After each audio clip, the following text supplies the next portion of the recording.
Look at the world around you. What do you see? Sometimes a cigar is just a cigar, but mostly it's not. Why are we so driven by sex? Has it always been this way? What if we weren't? This is What If. And here's what would happen if everyone lost their sex drive. The idea of a sexless society goes back to the Victorian era, roughly 150 years ago. People still had sex back then, but it was almost exclusively for procreation.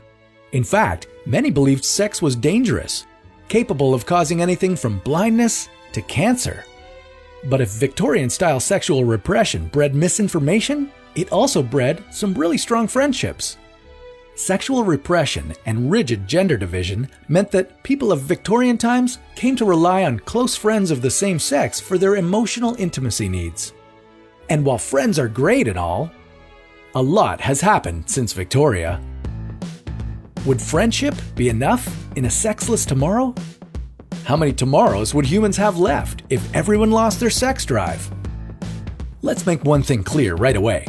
Even if everyone lost their sex drive, people would still have sex. You might not enjoy the act itself, but even those who don't like sex might like the idea of having kids. But even then, reproductive technologies like artificial insemination and in vitro fertilization have made it possible to have kids without having sex. Nonetheless, the global population would start to decline almost immediately. Right now, the ratio of births to deaths is about 2 to 1 every second.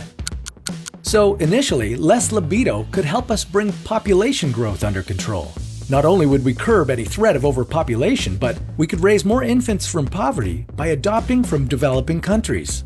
This, in turn, would relieve pressure on those countries with fewer resources, allowing them to offer their current citizens a better quality of life. But what if people still wanted to have children with their own genes? Well, they still could.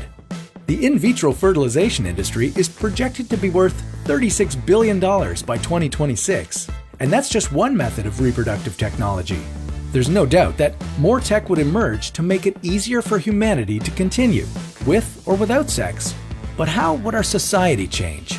Well, as Victorian-era life shows, sexual repression doesn't repress our emotional needs. So how would our relationships change? I guess you could say goodbye to awkward dates.